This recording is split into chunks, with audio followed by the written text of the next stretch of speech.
general violinists trained usually have a better understanding of their right arm levels than their left arm levels, just across the board. I don't know about you in your background, if you think about that. You probably have more awareness of what string in your arm has to move than your left hand has to move.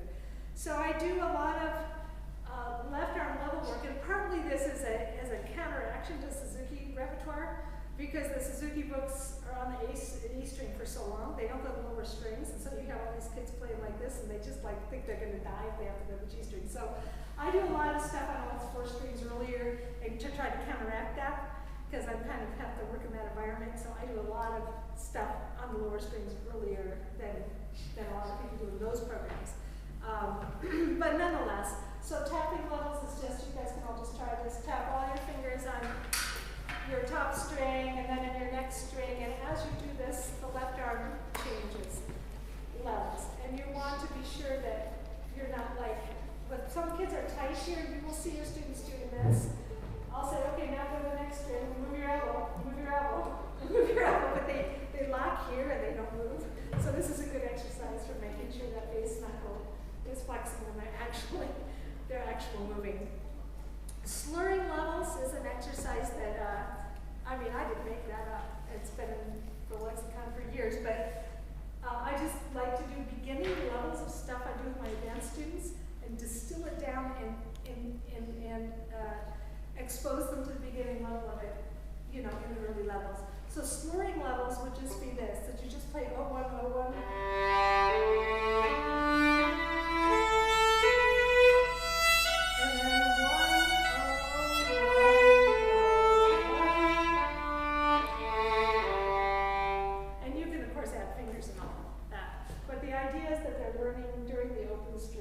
Change their level, and they can change both levels. And you can do this at very elementary level with the kids, and it's fun, you know. They open, you can have them let go of their thumb and release, and just play very open with that. It's a great exercise.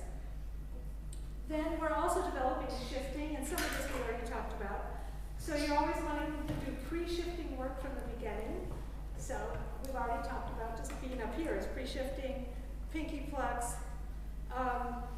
Tap and slide is one where we've done this sort of like ice cream and those things. Tap and slide is where I add the tapping and the sliding together. So we're in first position, you guys can just try this. And you're tapping, and then you tap and you slide. When you hit the instrument, you can do this with younger kids and just go to there and back. But I usually just have them swing around and keep their thumb there and just go up as high as is comfortable. And then on the way back down, here the thumb is static. The hardest part of shifting is coming back and around the back. So you want to be sure that that wrist hugs the instrument on the way back down. Otherwise they end up doing this. They keep hyperextending when they come back. So as you come back, hug that instrument and let the wrist come back in. I usually will support their instrument when they do this, or have them hold it here. If you're working in a group, I just tell them to hold your own violin here to support, because it's hard on the head.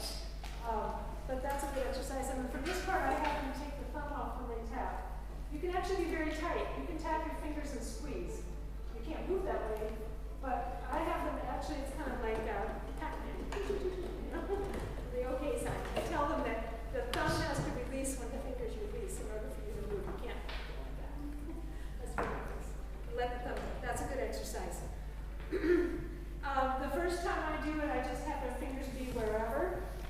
And then a little more advanced would be put all your fingers on one string and do it. And now you're really working on that frame, you know, just having some holistic. And this is all before they ever shift.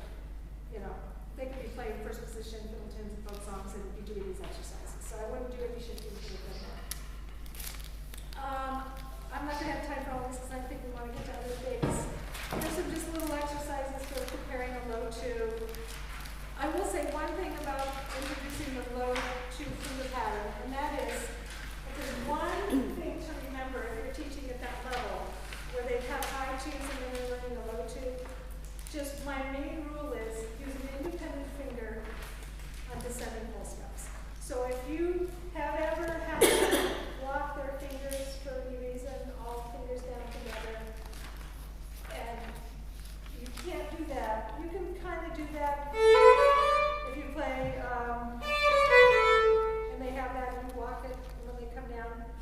When you're doing a low two, you've got to get rid of that. You cannot keep that. You have to have only three.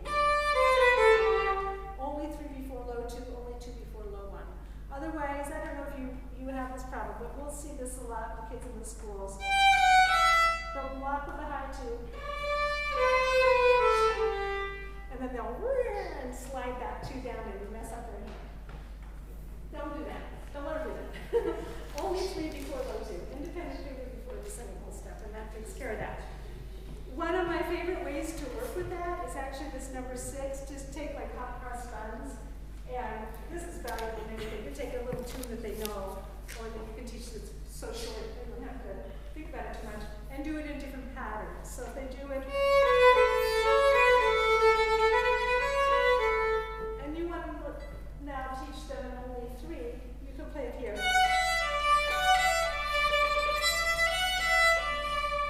Only 3. When they're starting low 2, you can put 4, 3, 2, which is also good because you want, starting on the 4, you want to come back to your whole steps. And then same thing with 3, 2, low 1. You don't want to put the hand with a low 1. You want to have to be balanced on your 3 and 4 in each one. So those little kinds of things you can throw in at any point in that early development to make sure that they understand their relationships, but they're doing independent fingers when they're descending in whole steps. Does that make some sense? Do you have any questions about that? Facility and release of tension is something. I'll just say one more thing about low 2.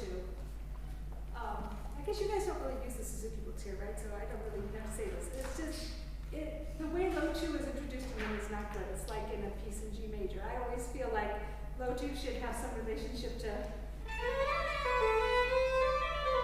major and minor. Like it's just very odd to me that it's introduced in like not a good song that it's in G major. So I think it's nice to have that major-minor connection when you're learning those patterns. So that's an aside. That's good, so you don't have that problem. Facility and release of tension is something we'll work with our whole lives. You know, just how to train the hand so that it's not like clogged up. The first thing I find with any student at any level that's already playing is just let go of your thumb when you get to an open string. That is probably the first best thing you can do. Just let go of your thumb when you get to an open string. So if they're playing open strings, it's amazing how often they'll be squeezing, just squeezing away when they're playing those open strings. So I always just tell them, let go.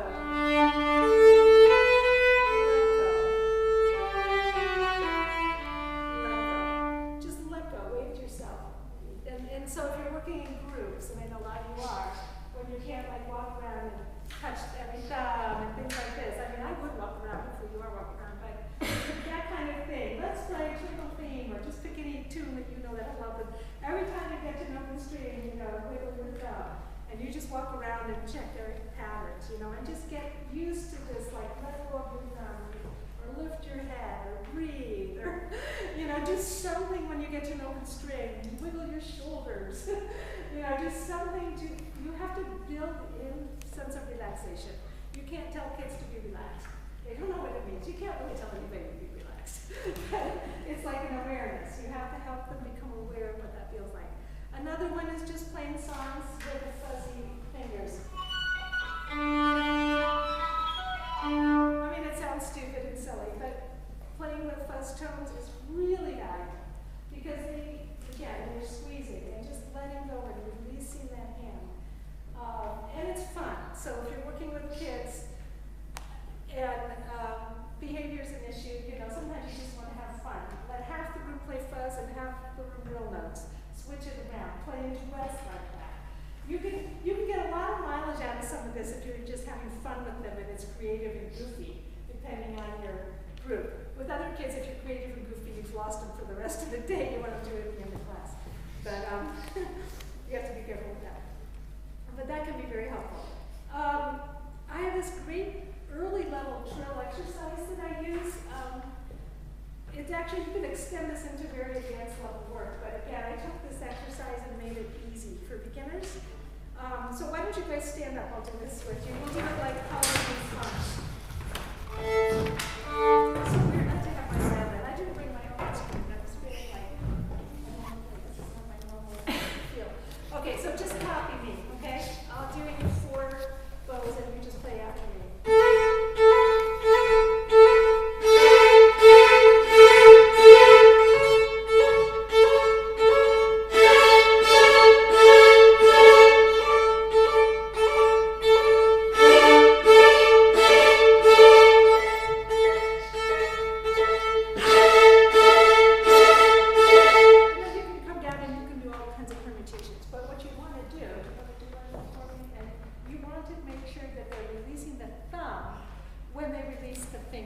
So again, you can do this and keep your hand very tight. I mean, you can actually play it and not it feel the way you want. So let's do it again, and we'll just play it straight through. And I'm going to walk around like I would in class and just check your thumbs. Okay, ready? Go.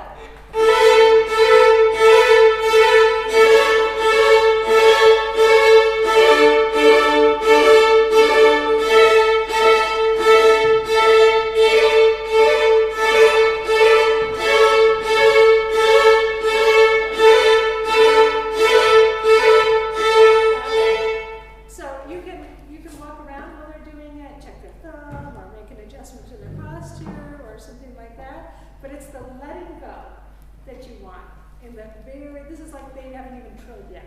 Okay, so in the very level. And then of course later you can do, it's even harder with more fingers. So if you do, and you actually make sure that your bottom finger is not tight. And when you finish that, that you've released, try 1, 2, 1, 1, 3, 1, 1, 4, 1. Ready, and 1, 2, 1.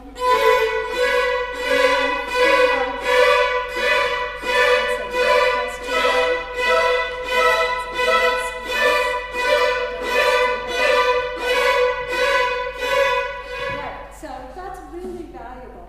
And you can do these little, my thing is that I started realizing if I do these little warm-ups for 3 minutes at the beginning of every lesson, I give a left hand one and a right hand one.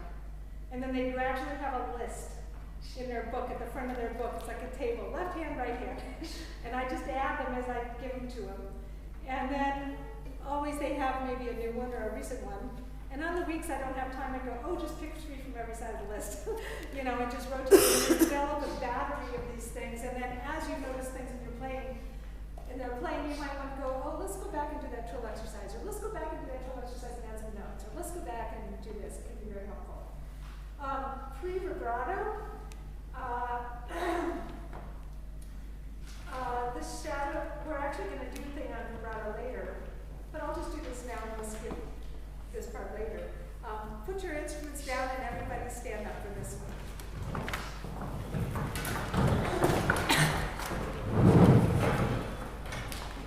So this is everybody's idea. You can all do this. So you can do it from right where you are. So when we vibrate, we have, well, let me say it. Just follow me. Okay, first of all, just get comfortable. Swing. Swing your arms. And then end up in violin play position. Like this. Boing, boing, boing, boing. Okay, now just to know where our arms are, just do some down bows and up bows so you know what that is. And that's your right arm. The kids all often not shadow. I'll go like this because they start going backwards. Okay, but for you, I'll just down like this. Good. Now go back over to the frog and over your high dot. Now just slide on your magic X so you know what that is. Okay, so you know what those are. All right, now go back over your high dot with the frog. And we're going to go out and in. So we're going to go out and then in. And so we're doing opposite motion. And in, and one more time, out and in. Good. Now, stay with your hand over your high dot and go to the tip. Okay? And now we're going to do parallel motion. So we're going to go this way and that way. With kids, I don't even see left and right. I mean, it's just like too complicated. This way and that way. So that's parallel motion. This way and that way. Okay. Now, this may not seem it has to do anything with vibrato, but now we get to that part. So first we have to have control over that. Then go back to here. Now, I want you to just slide on your magic X. Now I want you to keep that going, and at that speed is fine. Now do the slow bows. And this is ability to have one hand going quickly and the other hand is doing something different. I know, I saw it. Okay, I saw it. So that's actually harder than it seems. And if you do this with a group of young kids, none of them can do it. They're all going like this. Okay, now just for fun, we'll do the other way. This is not the vibrato, but you can't like that. So now go to the tip and do a tremolo. You can teach them tremolo. And now do a left hand twist. So now your left arm is going slow and your right hand is going fast. And I know, it's like, right. Does that make sense? Yeah, okay. So I love this exercise. So I got this idea working with somebody who does a lot of like physical midline work and talking about, actually I was talking to a drummer. You can sit down. One of our drummers was a percussionist and he had a drum set. We had a drum set in our house. And I remember as a kid trying to play the drum set. I thought, oh, drums, ha. You know, drums. That's so easy until I like tried to play the drum set. Because not only are your two hands trying to do something different, but your four limbs are all doing something different. That was really hard, at least it was for me. So this concept of separating the hands is really important in the development. It also comes in a lot with portato, you know, back portato, where you, every time your left hand does something, your right hand does something, or stopping your vibrato every time you put a finger down, you put this down, and then it goes. You know, these kinds of impulses that happen across our hands in the development. Understanding about separating, making independent the two hands is really of value. So that may not seem like a vibrato exercise, but it actually, I think it is. I kind of developed that off of conversations with someone about that.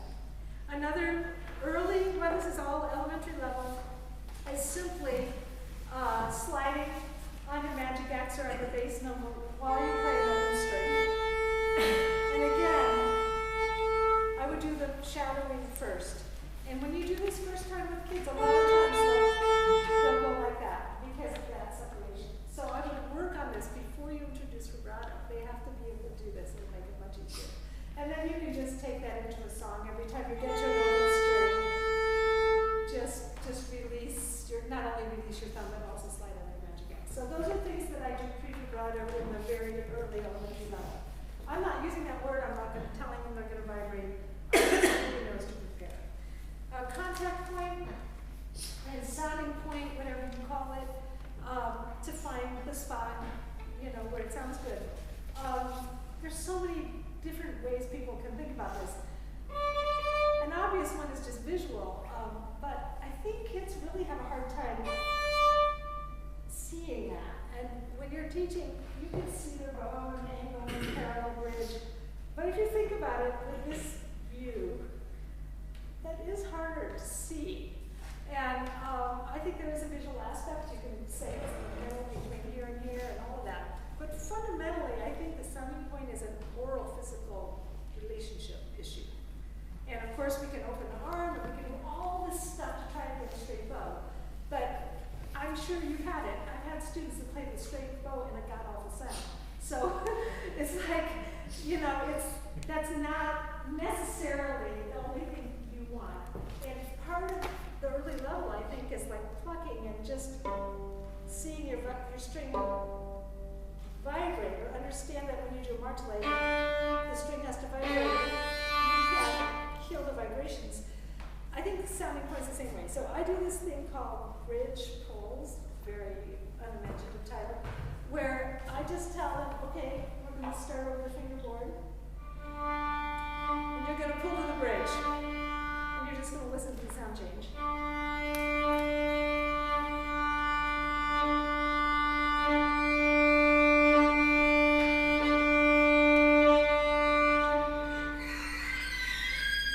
That's usually their favorite part. Yeah.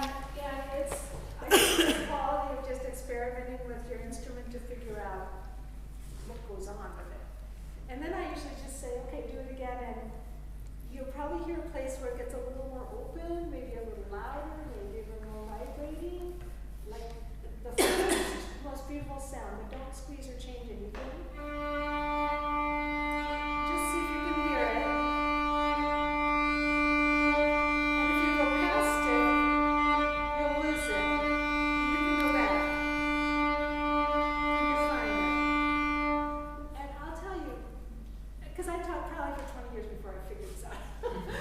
You know, when I started doing this with my students, their sounds completely changed. And so I still do tip, middle, front, straight, this, that, that. I still do all that visual stuff. But fundamentally, they have to hear it. And if you're developing flexibility, this is what you want. You want them to have an ear-finger relationship so that if they hear a sound, they can keep it, or if they hear something they don't like, they can adjust to it. So I have found over the years, maybe this is just a weakness in my, it's a weakness in my teaching, but I found that my students, if they played out a tune, they would adjust it at home, like they would, most of them, they knew, and we would work out in the lesson, too high, too low, and they would like try to fix it. But if they played with not a beautiful sound, they would not fix it. You know what I mean? They'd play in tune with not a beautiful sound. And I was like, and we'd work on the lesson, and by the end of the lesson, they'd sound great. They'd go home, they'd come back. There's stuff they could practice, and just still not a beautiful sound. And I started to realize that I wasn't working on it in the same way. Like, do you hear this sound? Do you hear this sound? Do you hear the scratch? Do you hear the lack of resonance? Do you hear that? Can you manipulate something? So we worked a lot on the left hand. You can move your hand till it's in tune. You can check. You can move it until you like it. But I don't think I ever had that language with the bow arm, where you can change it if you don't like that sound. You know how many times? And now I've gotten so much better at it. I think in my lessons, like, somebody will play the I'll say, do you like that sound? Which of course means the answer better be no, or why would I answer? But do you like that sound? No. But I didn't be careful about that. But is that the sound you wanted? And then you realize that they're not thinking about choosing the sound; they're just playing. And well, let's experiment. Try this, try that. What do you think about music? What do you think? And they start getting to the point where they realize that they actually do have control over their sound. Or with some kids, they would just be playing. And I would say, okay, play it again with no scratches. Zero scratches. I don't care what you have to do. You can't do that. Just try it. With some kids, sometimes you just have to, don't do that. And then they'll go, oh, okay, but it's about developing awareness. Then they become aware of it, then they can get rid of it. But they get rid of it by having this thumb and being able to manipulate until they get and see the relationship of what the sound is. Does that make any sense? But I don't know what it is. Does anybody else feel that way, that your students adjust better on the pitch than they do sound? And maybe it's just me. But I think I see it a lot. And I don't know what it is in our lexicon of training. I think we don't talk very much about sound. We talk more about teaching. Yeah, and I'm a real bowhorn person, so maybe, but I've become that way more. Maybe the whole resonance thing, I don't think it was anything I was aware of as a kid. Oh, definitely not. So but through teaching, and I would just see and hear and trying to figure out why is it that they don't select that. And then I realized too that they don't feel like they have the same kind of control. They just feel like, well, my bow is straight and I'm doing what, So I think that in teaching, it's always this balance between, yes, we want it to look like this and this and this and this and this and this, but fundamentally, really, you should be able to get a great sound no matter how you hold your bow. There are great players who are very unconventional in how they hold their bows. There are people with no classical training who sound fantastic and hold their bows like this. It's like, in the end, it doesn't matter how you hold your bow. I don't tell that to my students, but, in the end, if you're flexible, you can find a sound. So I guess I'm going more for how things feel and sound than how they look. And that's kind of a dangerous thing to say to young teachers, because I know in my early teaching I was very much, looking for that look and thinking that you can get the feel after that. But I don't know, I find the longer I go, the more I work with the sensory stuff than with the visual. It depends on the student, everything depends on the student, but you may have something. So that's just me kind of musing. And then I'm going to show you a little pre-staccato. So stand up with instruments. So we're not yet, we're talking about that this afternoon, but the number one thing you have to be able to do in order to do staccato is let go of your thumb. So we find the balance point, and of course we do that with all of this and letting them find it. And we sit our bow there. On your middle two strings, hand over your high dot,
So I guess the end of this warm-up thing is that no matter what music you're working on, at your elementary level, whatever folk songs you use, fiddle tunes, Suzuki quotes, little Russian folk songs, you know, Sheila Nelson stuff, it doesn't matter what pieces you're working on. You can use this stuff. You can integrate this into anything that you're doing, because I find that the music sequence is less important to me than the physical training sequence and the sense of getting comfortable with your instrument and able to move it and make a nice sound on it. Does that make some sense? So hopefully you can apply this, and well, during my time here, I'll get to know better what music you all are learning and very interested in that. I have a little practice chart in here that I use sometimes, and I mean, some kids are into practice charts, some kids don't look at them, some kids use it for 3 weeks and never use it again. I am not dogmatic about the use of practice charts. That's between you and your students. But the reason I included this is this would be a typical way that I organize lesson materials. Is it in there? Oh, no, it's not that. Maybe it's not in there. It was right after the warm-ups, the stuff I had. No, maybe you don't have it. Okay. All right, maybe it's not in there. That other thing is something I'll talk about later. I have a practice chart that I kind of use. I'll just tell you that it's probably nothing new. But I do warm-ups, left hand, warm-ups, right hand, and that's how it all starts. So in the lessons, I'm usually doing those warm-ups first.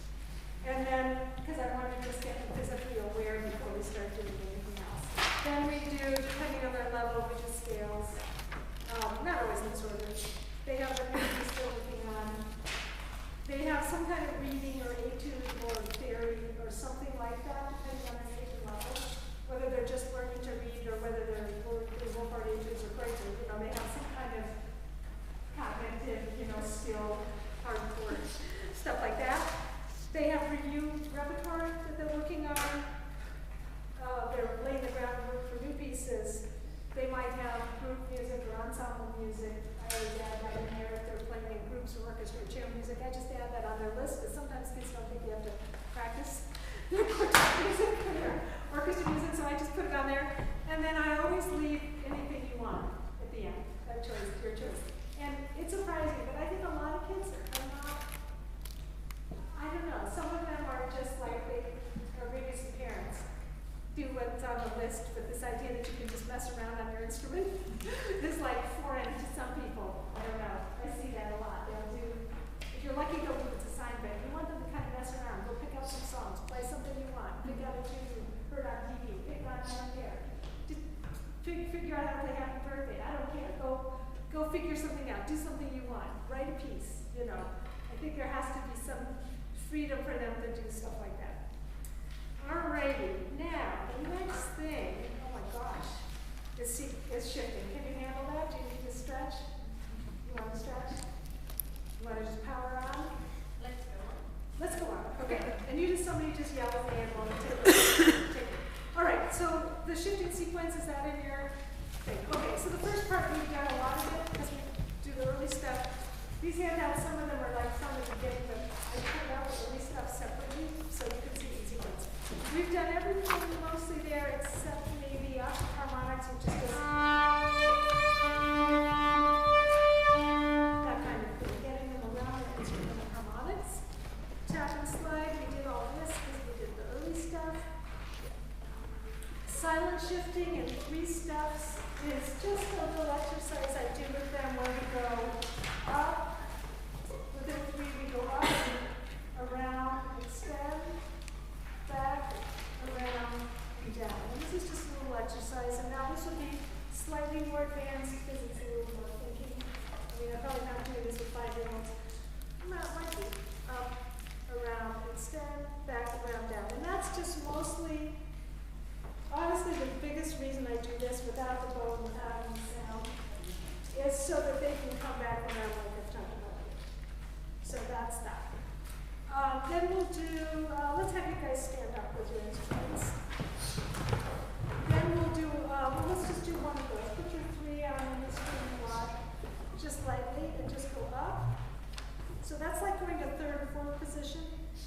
Then swing around, kind of be like over your hideout, fifth-ish position. Leave your thumb there and just extend. And let that finger slide up just comfortably. Then bring it back to your like over your hideout. And this is the hardest part of it. Go around and let that wrist come back with you. And then straight down. So we'll do that on the fingers. Then we'll do a swoop. So first position, and take a breath, and we can go all the way up. And swoop, and take a breath, and swoop. We'll try a different finger, and prepare your arm a little bit, just kind of overdo it, and back. And first finger, and swoop, and swoop. And that's helpful for just big picture stuff. Then we'll do the same thing with the bow. So this is all before they've played third position or anything like that. So put your third finger on a string. We're going to play a harmonic bliss. So basically going to do the swoop with sound. Here we go. So you go frog, elbows, and then just stop. So it should be at the tip here.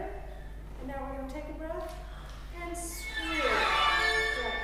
And check your balance and again and swoop. Keep your shoulders down and swoop. So you can do that in group classes. They love that. And again, you're working on the finger being so light that they're not doing a bliss. They're doing it's harmonics. And I would just do a bunch of that. Number 12, bounce, or the next one, bounce and slide. This I do more a little later, this idea that there's a feeling of, if I have the same thing you do, I look at that. Okay, so that's it, it's just a number you but you want to come up with bounce and slide. For this one, I usually hold the scroll. I think fundamentally there's a relationship between arm weight and shifting. And this is actually much easier to visualize in the cello. If you watch a cellist play and they're shifting, you can see their whole arm kind of go boing, boing, boing, boing, boing. That's so much easier than here. And it's a lot harder for us to really trust this idea that there's weight in our left hand because we also have to hold the instrument. I mean, if you can just actually put your instruments like a cello. Just sit down for a second, or you can do it like this. And put your hand as if you were a cellist. And do some shifting like this. That you can kind of feel that your arm hangs into it and releases, right? That is so hard to get this way. It's just a lot of times it's not even talked about. But I think there is a release, not just in the fingers. So you can do it with just your fingers. You can release the fingers and even the thumb. But if you actually release the whole arm, it's a more integrated musical motion, I feel. It's related to the vibrato too. I think again, the vibrato is easier on the cello, that aspect of it, of as long as you're there, sinking in, and your whole arm going into gravity towards your forward. That was the one thing I really found trying to play the cello, which I played like Bravall, Sonatina, or whatever those are, Bravall, Marcello sonatas. It was probably pretty bad. But I really tried to figure out if I could vibrate on the cello because it's different. But this idea of just sinking in physically into that forward and letting the back of the hand come with you is so hard to get here, you know. It's hard to get here. So anyway, that's kind of where that all came from. So come back up again. And I just do this little exercise where I hold the scroll of the student so that they can have something to hang on to. And I want you to just tap like this and feel not just that your fingers are going, but that your arm weight, that you're really hanging. So I can feel it. So just release your thumb like that, your instrument. And just really feel that release. There's like a relationship there that's really nice. It's really nice. And you can hold, you got it, there's something you have. You can do this, you know, with each other. And I even have students do this in class, even with kids. I say, find a partner. Okay, one of you is the teacher, hold the scroll, and everybody else is going to tap and bounce. And, you know, they get a kick out of it, and it adds some interaction into the group. And even if the idea doesn't totally get in, think there's something in that eventually. I'm not going to do all these shifting things, but I am going to just do a couple. No matter what books or exercises or tunes you use to find third position, and all of that, I guess I go back to just the sonority of the instrument, and I do things before they're reading in the position or even in third. So, of course, we discovered, we already have discovered our octave matches and our floor matches. So I do a series of perfect fourths and perfect fifths. So I just start with this.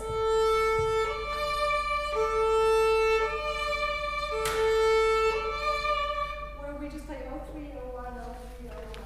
Because if you play in first position and then you shift and play in third and go back and forth, they're telling whether they hit it or not, intonation-wise.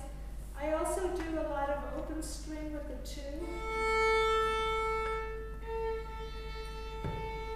I do this with a stop, but with this is depending on the younger child, I'll just play open A, and we'll slide until we touch, and we'll try to find the 2. It matches. We'll tap our thumb and make sure that it went with us, and it's not back here, and we go back. Then we do it without stop bows, where you want to shift while the bow is moving. And I don't know, my dad's an engineer. Maybe it's like one corner of my brain is the way, and the rest not. But this corner is that the sequencing of skills actually can be really small with some students. You know, I'm not saying you have to think this way with every kid, but you give something, and then 80% of them can do it, and 20% don't get it. I'm always then finding what's the thing I have to do before that exercise for those 20% who didn't get it when I just showed it to them. So I used to just say, okay, go like this, and then do this, and then do this. But then a lot of them, they wouldn't take their thumb, or they didn't come around, and so then I would reverse engineer and say, okay, let's do it and stop our bow first, and make sure your hand goes. Make sure you tap your thumb, and make sure it's there, and you prepare it earlier. So for those of you, especially younger teachers, don't be afraid of that. You know, use your instincts, and you get an idea for something, and then you try it. And with a lot of your students it will work, and with some it will not. And it doesn't mean you have to trash that idea. It could be that you just need to find something that's pre that idea. You know, something a little easier. You just have to dig down until you figure out what exactly didn't go right. So if it was that they didn't swing their arm or the thumb didn't go with them, just make something up one step earlier, so that then your idea, which was probably okay, is going to be more successful. So I do a lot of that. And then same thing with for,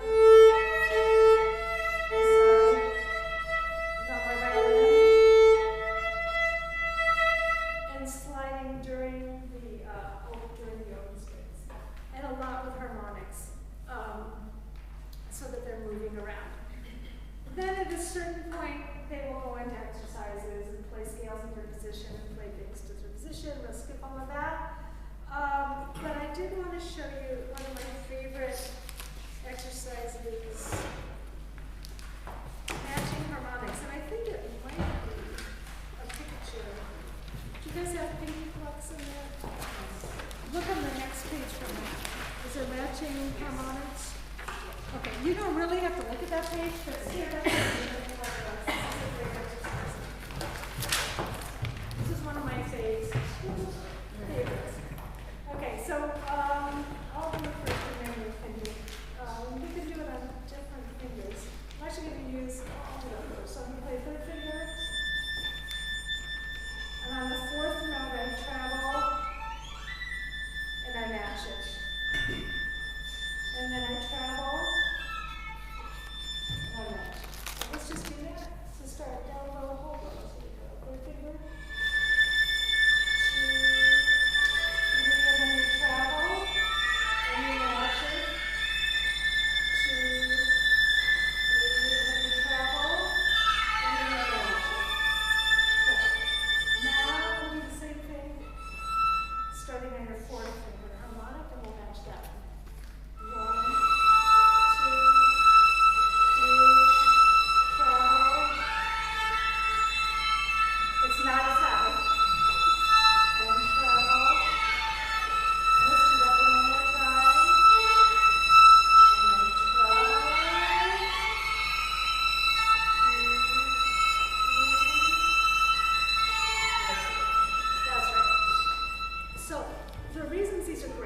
other than just finding your harmonics, is one of the great rules of shifting is you shift on the old bow and on the old finger to the new position. You guys familiar with that concept?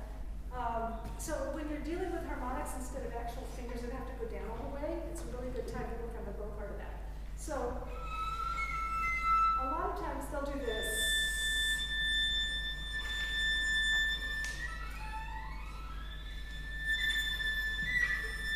So they wait till they find it, and then they go.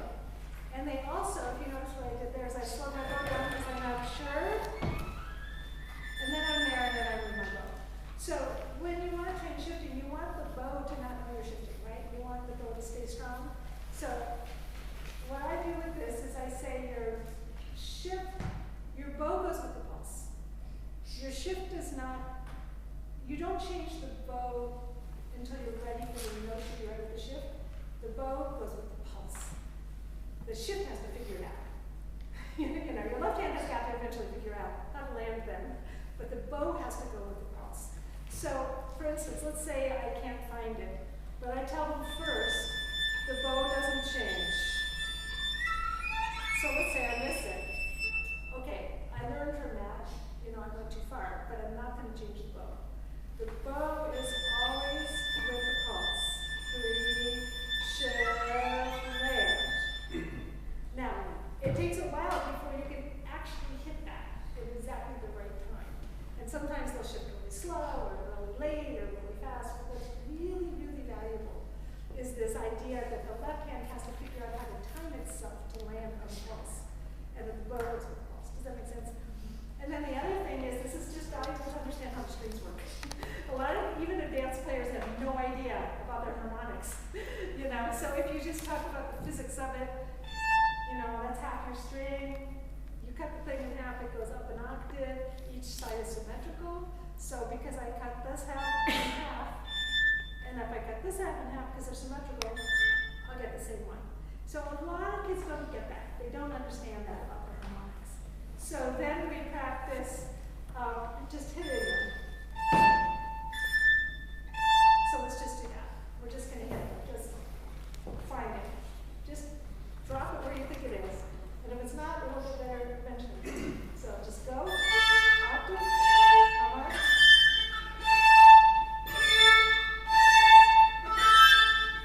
And then we'll add the others. So you're going to play. Okay? Here we go. So this one. The back down.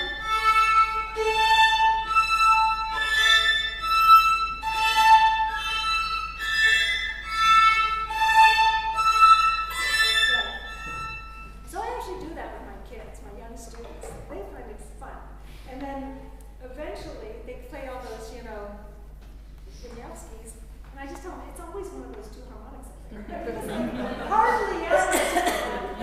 You know, if you can find those two harmonics up there, you can play all those pieces. You know, there's not like a mystery about that. So this is also good exercise to do when they're playing that kind of repertoire.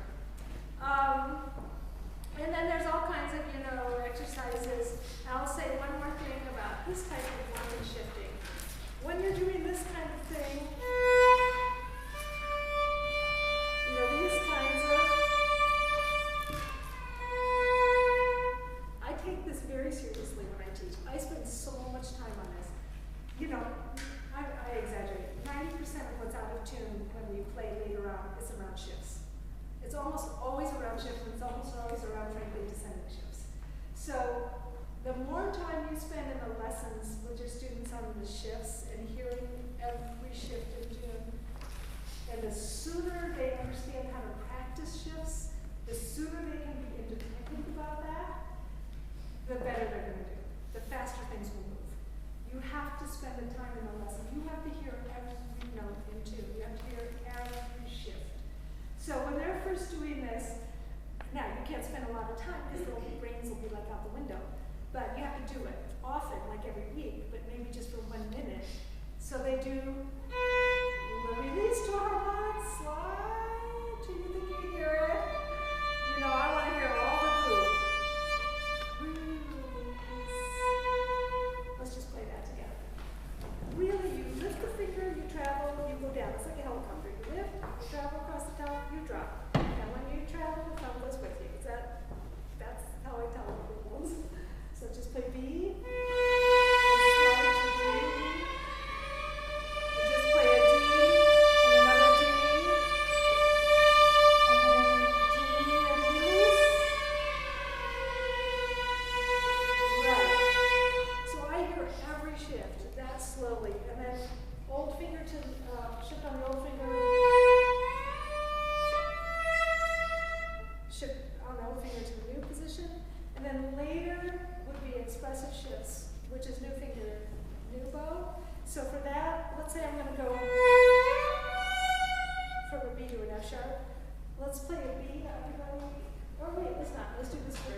just start at the tip on a harmonic, and I'll do it first, and just do this. And. Good. So when you do that, when you start, be sure your thumb is not squeezing it anyway. So just touch a harmonic. Make sure your thumb is relaxed and you have no pressure on that finger. You're really not hearing it deep. And do that again, it's super slow. And just listen. And drop your finger when you think you hear it. Then I would just do that a little faster. Just a few of them like that. And start just really loose. So I usually do that without a first note first because it's easier to feel light and free. The minute you play a note before, you've got the tension from that last finger involved, and there's just more worry somehow involved. So now we're going to do a B down low. So let's do a B and then stop. Now just stop. Take your one off and put your harmonic on, and then do the shift. Right, because it's new finger, new bow, but they usually don't get that right away. They go. They do all these funky things. So I find if I just start smaller steps, now I'm going to do that by playing the B and then harmonic and then shift. So try that.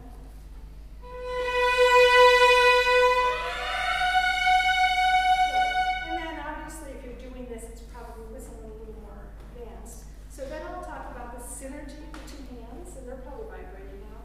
So then I'll talk about kind of preparing. This goes back to the cello. If you watch cellists, you can kind of see their arms prepare for things better than you can on the violin. You know, this idea of like preparing. So I find if you breathe, you have to breathe in. You have to breathe in so your body can prepare for that motion. So breathe in when you play the beat.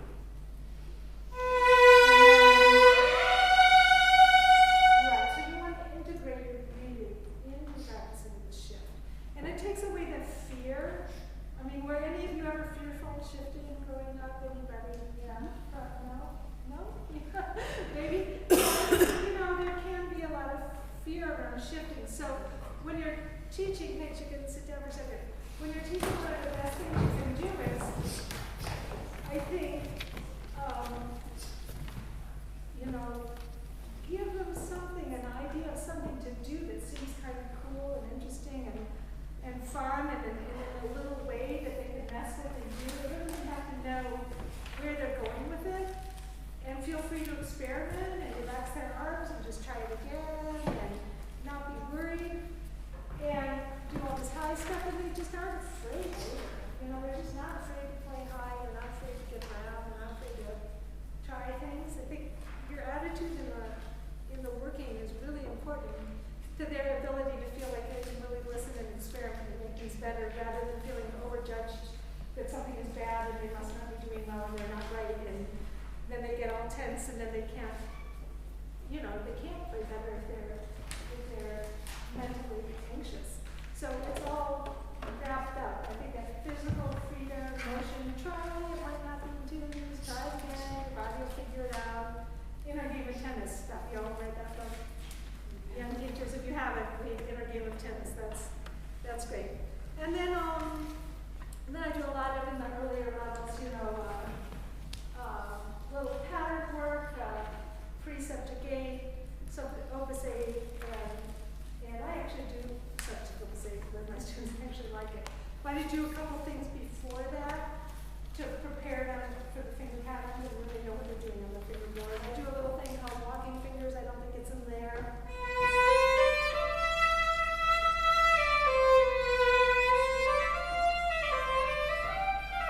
And I just take that, so it's just da da da dee dee da da down 1 2 3 4 4 3 2 1, and I'll say C major first through fifth if they're younger, and then first through seventh.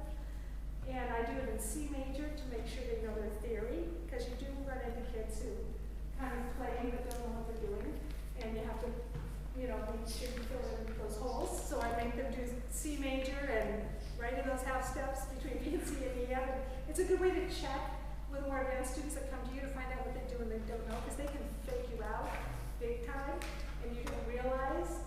Do you like do that with them or something? And you're like, really? Like you can play nasty and you can't cite that, you know, or something like that. So it's just a good check on their theoretical understanding. And then they can do it in the key of their piece. And it's like, a lot of times with 3-octave scales, what happens is everybody plays over and up and down and over, and they don't get the higher part of the lower strings. So just going up the strings with that pattern I have found really helpful. Then I do the triplet warm-up, which I think is in here, which would be the second one. We can play this. I actually got this, well, it's a little bit revised. You know how it is, you get an idea from somebody and then you tweak it. I actually got this from somebody who studies criminals, but I don't know if that should came from him. But it's, I would do this next. It's just, it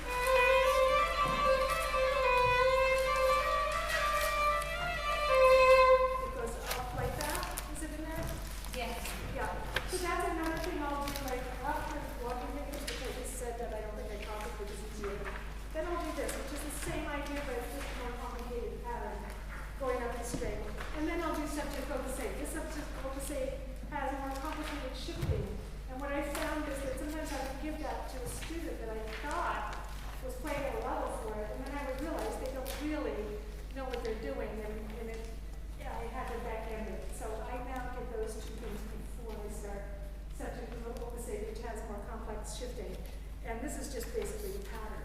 And then they know what's going on. So that's something that I do to fill that in. And then of course, in the repertoire, just in the lessons, I really honestly, I listen to every shift when they're learning a piece. You know, and I'll, even with pretty advanced kids, I mean, unless they come back and they're independent and they've got it on their own, okay.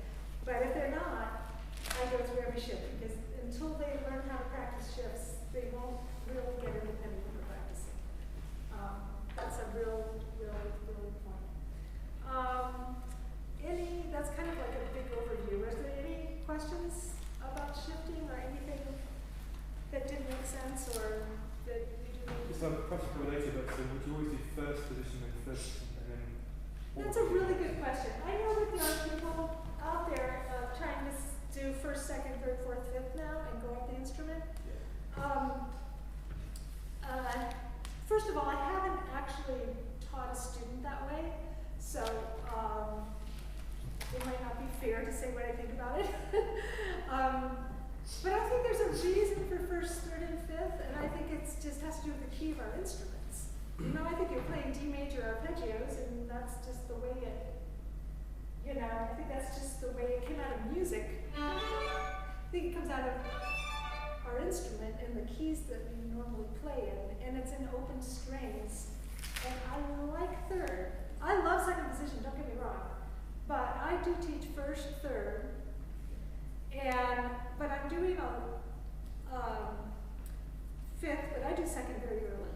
I do second way earlier than I and because I'll take those exercises I did earlier, like this,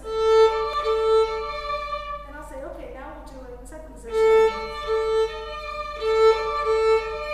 And we'll do it in second position, or we'll take the level exercise. You know, this. We'll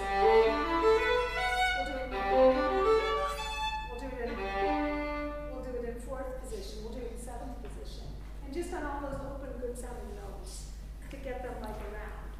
So I'm not like of the like first, third, fifth, and then someday we'll go back and catch the others. I do. Just ask because I think definitely thinking back to when I was learning it, I probably did 1, 3, 5, 7, 9, 11, 13 before worrying about 2, and 4. Do you guys use, I don't know, I'll have to find out more because I just got here yesterday, so there's a lot, I would like to know more about what you do. But I don't know what shifting books you guys use here. The Whistler, are you familiar with those old-fashioned Whistler books? The pink? Okay, I still use that. I'm actually kind of writing a shifting book because it's just like so tedious and they're just things I would do differently, but partly because we tend to start kids younger than he was writing for. I think he was writing for probably 10, 11-year-old beginners, and if you're working with 5 and 6-year-old beginners, it's a little too academic for that.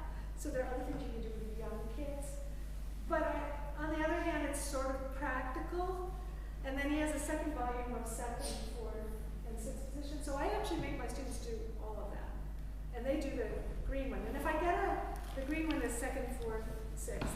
If I get an advanced student that comes to me and they don't really know their reading isn't as good as I think it should be, or they've never done those, I'll have them do that 2nd, 4th, and 6th physician book, and I can work on other things while they're learning to read, you know, just basic posture things, because the notes are simple. Like, they think they don't need that because they're playing all this advanced stuff, but they need it. It's a good time to kind of do that. So I do have them, by the time they're through high school, they will have done all of that, and into subject opus 8, and other agents too. Any other? But I don't think they're perfect, these books. They're academic. They're very academic, and I haven't found a shifting book, and I've looked at lots of stuff that I really attach to. So that's on my to-do list to write a shifting book, because I have lots of things that I do and ideas that I pull, but it's not totally all in one place. If that makes sense. I know a lot of teachers who do that. You know, you just kind of have to go, oh, I like this, oh, I like this. But I would like to pull something together that would be a little more integrated, and integrate the other positions earlier in those kinds of ways. Any other shifting? And then I think maybe could we take a 5-minute break and then start vibrato? So I'm going to pull out some important things in vibrato training. So the whole first step of our has all the pre-vibrato I talked about in the early level. Nothing calisthenics, that's just doing like this to get awareness. Jelly knuckles, number 6 is this little game. I'm sure you've all got to pull your finger back and go like that, and you can do it like that. These are things that you can do before they start. You go like that, and then your finger goes like on both sides. These are just little awarenesses of the knuckles that you can do before they start. Shadows of vibrato we did. Rest position slides, these are all early level things, or maybe you can do this with someone who's already vibrating. Or you can even try it in a school situation. This one. So put your rest position, you can just sit there while you do it. Take your 3rd finger and just slide up and down like a harmonic. And I've done this in public schools where kids are vibrated, and some of them get a good motion between this exercise and some don't. Then gradually just stop your 3 somewhere and keep sliding on your magic X. And let your thumb just keep along with you. So the first time I would do this, I would just let the thumb and magic X go. Try different fingers. So basically, if they've been sliding on their magic X with their whole arm, this isn't that different. The idea is then that you just stop the finger, but the magic X still goes. At the beginning, I would just let the thumb go along with. If you have a wrist vibrato, this might not feel comfortable to you. It still has value in trying. The second stage of that would be to do the same thing and stop the thumb and the fingertip. So what I find a lot with vibrating later on, when it's not working well, is the release of the thumb joint down in here from the base knuckle or the magic X. So the magic X has to slide, right? It has to slide, whether you do arm or wrist, and we'll get to that talk in a second. This has to be flexible. Then you can take this same exercise up over the high dot, leave the wrist along the corner, and I'm going to do it here, but you can do a rest position. And you can do the same thing here, where you slide on the harmonic, but you're leaving the wrist against, and then you're using the hand motion. And you can do just slide up and back, and just to get the hand swinging. And then you can leave the finger in one place and do the same thing. The thing that's valuable here is you're not doing that, so you don't have to be in tune, and you don't have to press the finger all the way down real hard. So if you press, the minute they press the finger down hard to get a pitch, then they lock, and then they don't swing. So these exercises are really valuable since you're not pressing all the way, because then they do this, but you can get that amplitude. So my view is on the arm and wrist vibrato is that you want to, in the early training, release both of those motions in the hand. You want to be able to do this, which is probably more gross motor, and you want to be able to do this. And eventually, each person's hand usually ends up with a preference or a natural kind of sensibility to go a little more towards the arm or a little more towards the wrist. Or you may have a strong feeling, I really want my students to do this vibrato, then you might do more of that. Or the other way around. I'm not really dogmatic about it. I just like to open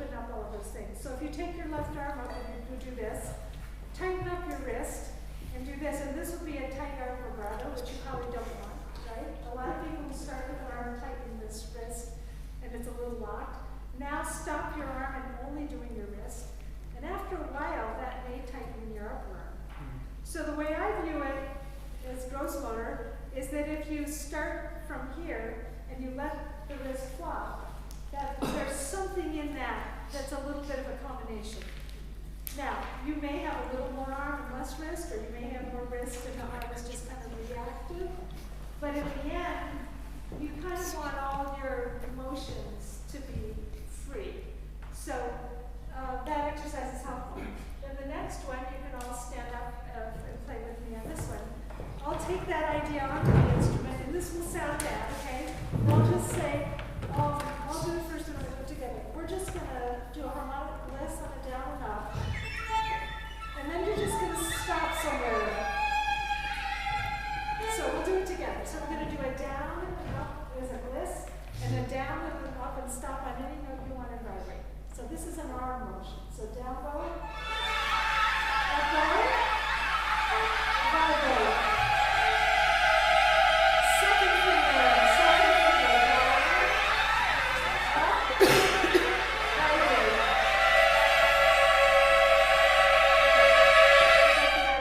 And kids love this improvement, it's great. And now we'll do the same thing with the wrist. So we'll do down, up, and then vibrate. So just put your fingers so down low.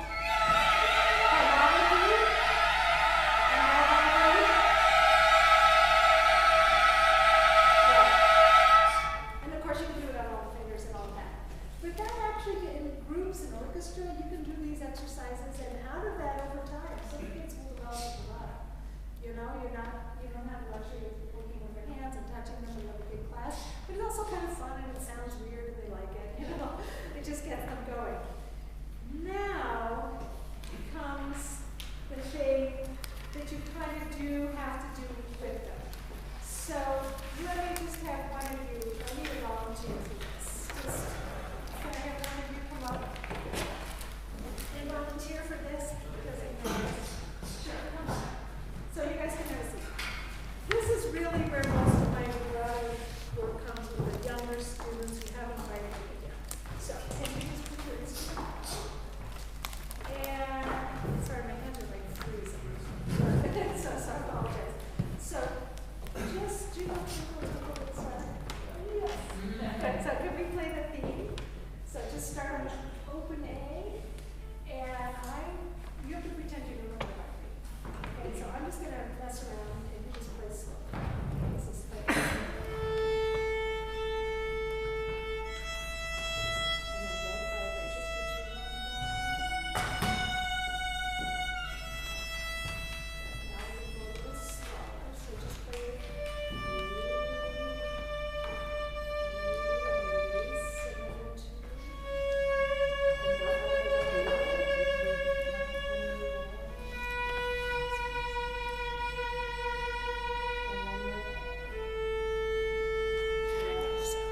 So I'm actually doing the vibrato forehead, and because you're so loose, that was really great. Because a lot of your students, it's not going to sound that good the first time you do it. So I'm going to just show you more what I was doing. So on your three, just play your three and don't vibrate while I talk. So my ring finger is going to kind of hold the pitch. I'm telling them they don't have to worry about it so that their hand is light. Then I'm usually putting my middle finger on the top of the knuckle just so I can just sense whether it's tight or loose. Then with my left hand, I can do different things. So on the three, I usually either hold here or in the center of the palm. So the center of the palm really wants to be under the finger. It's vibrating, that's where you're balanced. So if I bring his hand back here, you can tell that's not balanced. Or if it's like too far in, it's not balanced. But just kind of like under that finger. So just play the three and don't vibrate. And then I'm also making sure his base knuckle is released. Keep playing, play for a little more sound if you can do that. Good, and I might check and make sure the thumb isn't squeezing. Good, let's do a second finger. And don't vibrate. I'm also checking if the arm is in a good balance, like that would be too far out, too far in.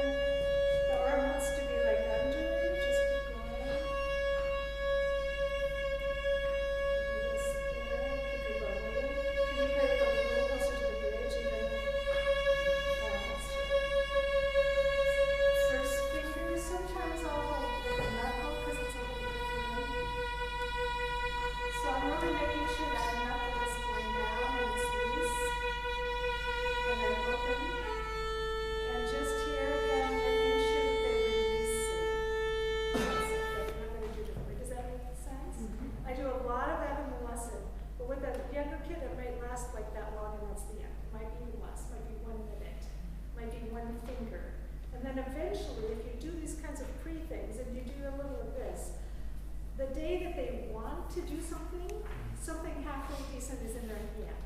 Otherwise, the day they figure out they go, why are you wiggling your fingers? You've like been looking for a year, and all of a sudden ask you, they like notice it. All of a sudden, like noticing everybody has braces the day you get braces, you know. It's like all of a sudden they notice, you know, everybody's vibrating except that. And they'll start like going up and down, or twisty, they'll do all kinds of weird things. What you want to do is get these motions into their hand before they do all those weird things. Now I'm going to show you another way which would be a little more advanced. So can you just play with me the way you normally play? Just play a nice three. So let's say somebody's already playing. Good. This way is a little different. So play it again and do it that way.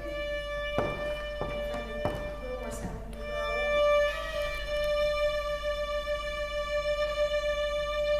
So now I'm working just with that knuckle. Keep your jaw strong and relax your shoulder. There it is. You can hear that.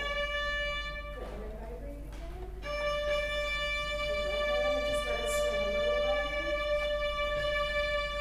Good. And I'm just going to see what I do. You want to hear that wall.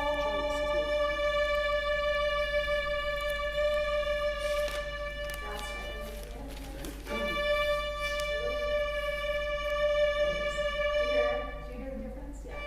So on that one, you're getting on the top of the knuckle this way, and you're just really, doesn't matter how it looks, how the hand looks. I may sometimes check for adjustments, but you're just trying to find the sound.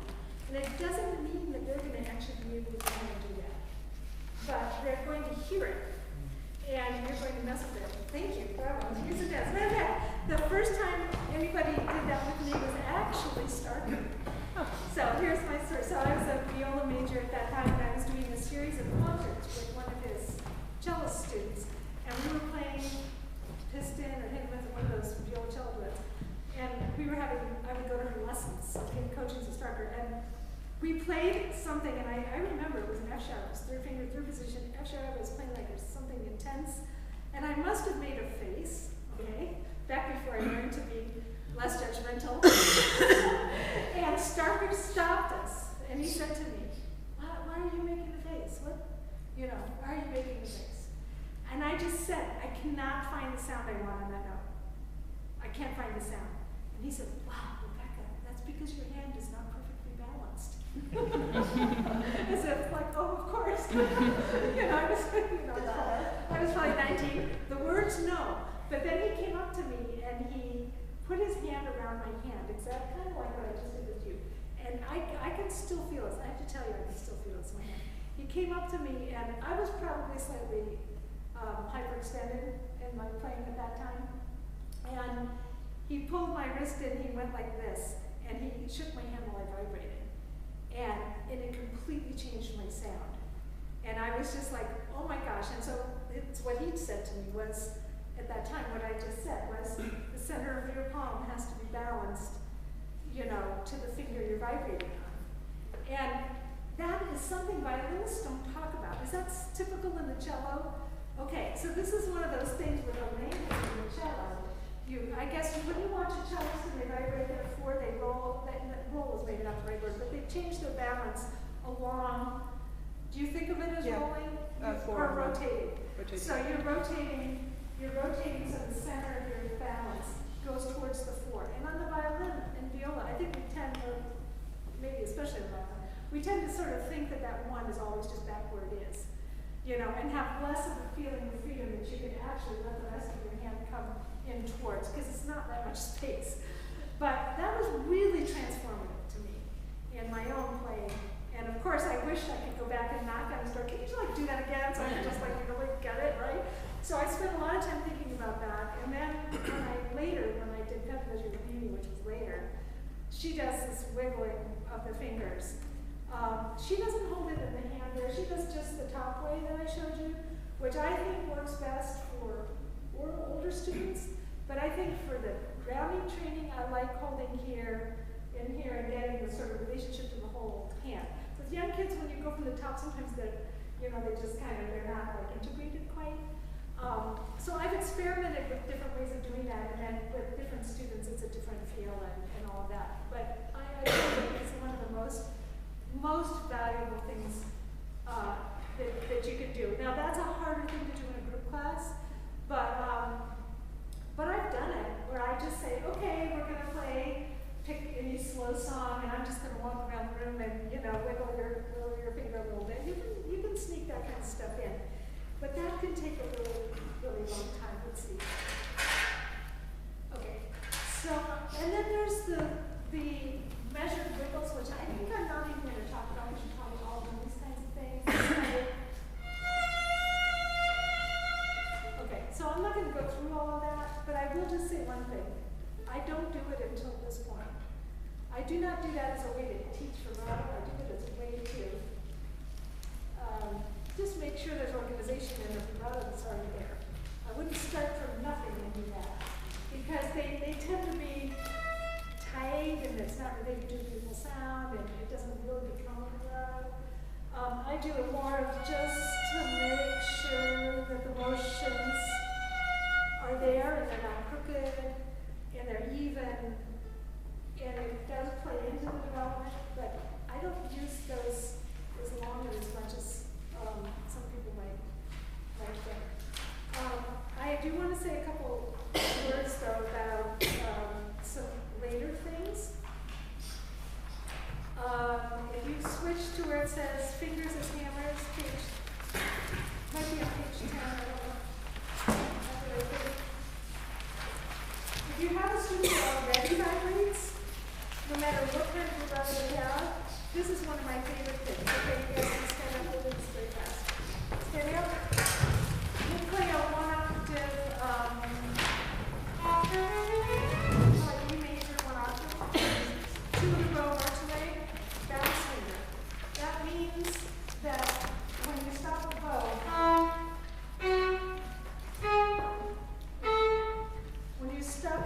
you're going to release the finger into a harmonic. It's just that you're not going to hear the harmonic as it goes out.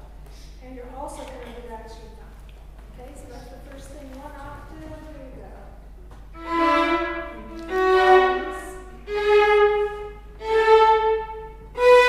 Release the thumb.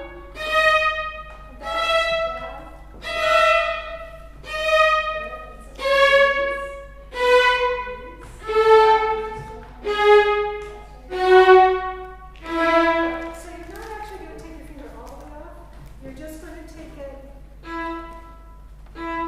it's going to end like this. It's touching the string with the hand squeeze. Just do that without the bow. Just kind of press and release. It's like a hammer. You all know this analogy. You hit the hammer, the energy is there, and then you release. You don't hit and then go like that. It's like done. By the time you hit your finger, you're done hitting. You have to do that. You have to release. Okay, now we're going to do the same thing with legato. So it will sound like it'll sound like that. Ready? And 2, and go ahead and repeat the four I should have told you.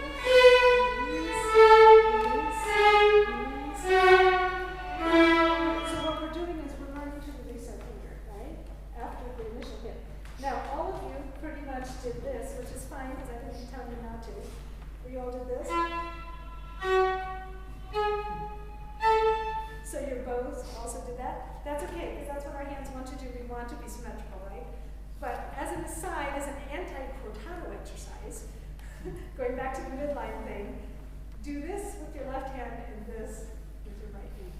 Okay, so smooth right hand, but don't respond to the hitting of the left hand in your bow arm. This will get rid of your crotado when you don't want it. There you go. So drop the left hand. Don't change your bow speed. It's actually hard.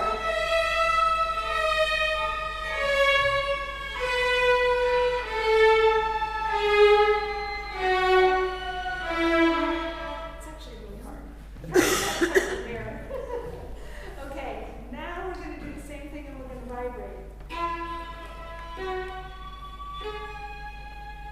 And what this is allowing you to do is feel the impulse and then wiggle in the harmonic where you feel light and release.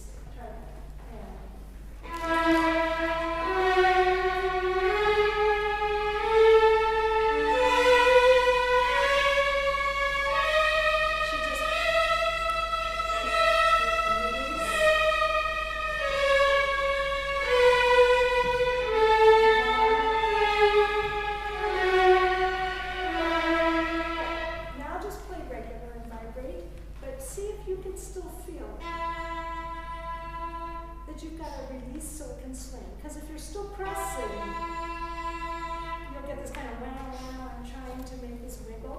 and you don't want, it's like a trill.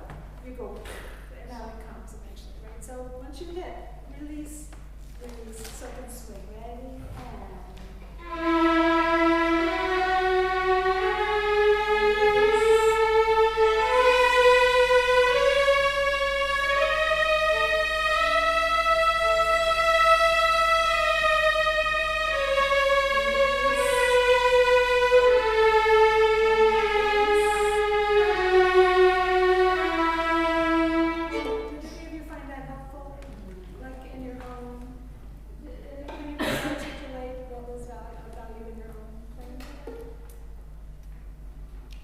and